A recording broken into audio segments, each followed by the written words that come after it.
When you think of a shark on the hunt, what's the first image that pops into your head? It's probably that classic dorsal fin cutting through the water, right? A powerful rush, and then it's all over. But what's really going on inside the shark's head? What's the game plan? So let's get into it. To move past all the movie stereotypes, we've got to ask a better question. How does an apex predator actually hunt? Because I'll tell you, it is not just about brute force and big teeth. It's this incredibly sophisticated sequence, a playbook really, that's guided by an amazing suite of senses. And to understand that playbook, we have to start with the tools. A shark's sensory toolkit is so much more than just a good nose for blood. A better way to think about it is like a detective's kit, with a whole bunch of specialized tools for every single stage of an investigation. And wow, what an arsenal it is. You've got the famous one, olfaction, smell. Then there's vision, of course. But then we start getting into the really cool stuff. There's the lateral line, which is this incredible line of sensors running down its body that lets a shark feel the tiniest little movements in the water. It's almost like they can feel a 3D map of everything around them. And then you have the one that sounds like science fiction, electroreception. This is the ability to pick up on the teeny tiny electric fields that all living things give off, even the heartbeat of a fish hiding in the sand. So how do they put it all together? Well, to figure that out, scientists couldn't just follow a shark around in the ocean with a notepad. It's just too chaotic. They needed to control the situation. So they came up with this really elegant experiment to break down the hunt piece by piece. And here is that setup. This thing is called an experimental flume. You can think of it as basically a controlled river in a lab. See, scientists could create a current, and then they could introduce the scent of prey at one end.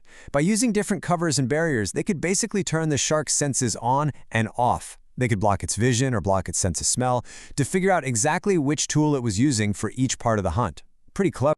Now, of course, not all sharks hunt the same way, so the experiment focused on three very different contenders. You have the blacktip shark, your classic open water hunter that rams its prey at high speed. Then there's the bonnethead, which hunts on seagrass beds, biting crabs and shrimp. And finally, the nurse shark, which is a suction feeder that basically vacuums its prey right off the seafloor. These different styles are absolutely key to understanding what's going on. So, what did they find? Well, it turns out the hunt isn't a solo performance by just one sense. It's more like a sensory symphony, where different instruments take the lead at different times, from that very first hint of prey all the way to the final capture. The opening notes of this symphony are almost always the same. For all three of these sharks, the hunt kicks off with smell.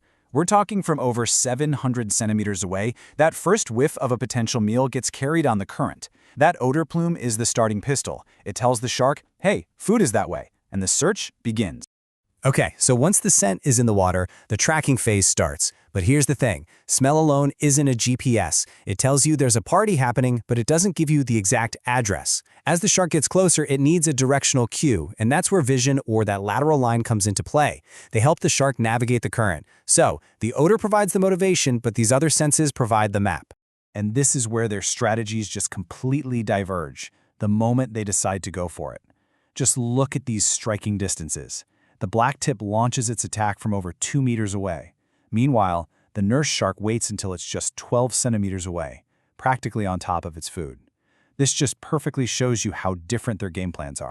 For the blacktip, it's all about that speed and surprise attack out in the open. It has to see its target from way back to build up enough speed for that ramming attack. For the blacktip, vision is absolutely king when it's time to strike. But for all three of them, when it comes down to the final few centimeters, the moment of capture, they all switch to their superpower. That's when electroreception takes over.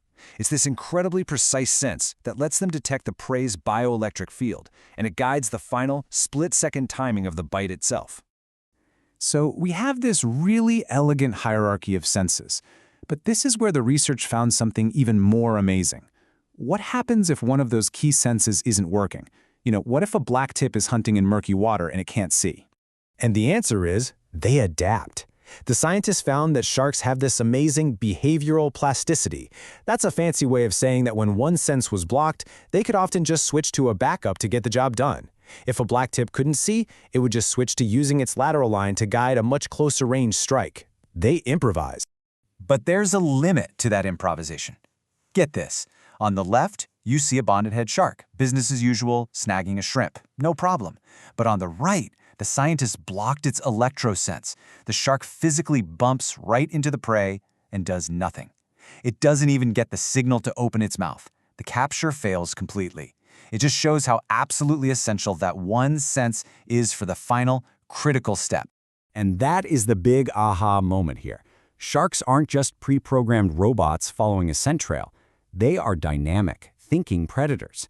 They're constantly processing information from multiple senses and adjusting their strategy on the fly based on the best information they have at that moment. So, okay, let's pull this out of the lab, because this isn't just a cool science experiment. Understanding this sensory world has huge implications for how we humans interact with these incredible animals. I mean, think about it. For something like 70 years, we've been trying to develop effective shark repellents. And as researchers Nathan Hart and Sean Collin point out here, we've mostly failed because we've been guessing. We've been suffering from a fundamental lack of knowledge about what sensory cues actually drive their behavior. You can't repel an animal if you don't even know what it's paying attention to. But by finally understanding this sensory hierarchy, we can be so much smarter. We can develop repellents that target the right sense at the right time without harming the shark. We can design fishing gear that helps reduce bycatch. It helps us improve conservation. Heck, we can even get inspiration for building better autonomous underwater vehicles. It all starts with knowing what the shark knows.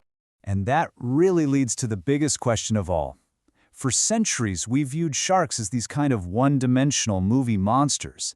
But what this research shows us is a complex, adaptable creature living in a sensory world that's just incredibly rich. So by finally starting to understand their world, maybe we can finally learn how to share ours.